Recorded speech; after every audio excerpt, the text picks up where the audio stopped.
PNS bisa lolos dari PHK, asal lakukan hal ini. Kementerian Pendayagunaan Aparatur Negara dan Reformasi Birokrasi, PANRB, menyatakan pegawai negeri sipil, PNS, masih berpeluang memperbaiki kinerja sampai dengan pelaksanaan pemetaan pada tahun ini. Dengan demikian, PNS tidak masuk dalam kuadran 4 dan menjadi sasaran program pengurangan 1 juta PNS mulai tahun depan. Kepala Biro Hukum, Komunikasi, dan Informasi Publik Kementerian PANRB, Herman Suryatman mengungkapkan, pemerintah akan memulai rasionalisasi PNS pada tahun depan.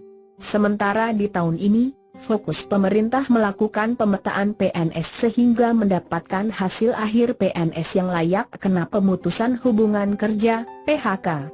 Rasionalisasi PNS kan rencananya 2017. Nah, tahun ini, fokus kita melakukan pemetaan. Pemetaan secara makro terbagi 4 kuadran, ujar Herman saat dihubungi Liputan6.com, Jakarta, Selasa, 31 Mei 2016.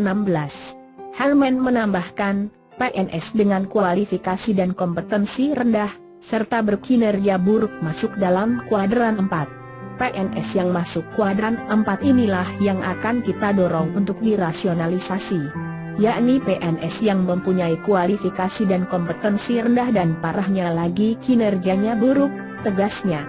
Dengan rencana pemetaan atau penilaian PNS tersebut, dia mengimbau agar PNS yang merasa memiliki kualifikasi dan kompetensi rendah serta berkinerja buruk untuk segera memperbaikinya. Menurutnya, masih ada kesempatan bagi PNS untuk mengejar ketertinggalan itu. Bagi PNS yang punya kompetensi dan kualifikasi bagus, serta kinerja bagus, tidak perlu khawatir.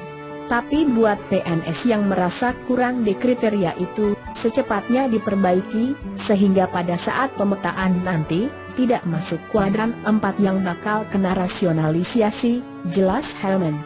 Lebih jauh dikatakannya, pemetaan atau penilaian melihat kinerja keseluruhan PNS selama 1 tahun berjalan. Pemetaan dilakukan oleh masing-masing instansi di pusat dan daerah, yakni pejabat pembina kepegawaian melalui unit kerja yang membidangi kepegawaian. Herman menambahkan, pemetaan PNS baru mulai dilakukan oleh masing-masing instansi pusat dan daerah setelah terbitnya Peraturan Menteri PANRB tentang Percepatan Penataan Aparatur Sipil Negara, ASN. Saat ini, Peraturan Menteri itu sedang dalam tahap finalisasi. Peraturan Menteri PANRB tersebut akan mengatur tata cara pelaksanaan pemetaan, parameter untuk mengklasifikasikan PNS ke masing-masing kuadran, dan persoalan teknis lainnya. Pemetaan tersebut, sambungnya, berlaku untuk PNS secara menyeluruh. Namun pemerintah memprioritaskan pada jabatan fungsional umum. Saat ini, dia bilang, PNS dengan jabatan fungsional umum mencapai 1,3 juta orang dari total basis PNS sebanyak 4,5 juta orang.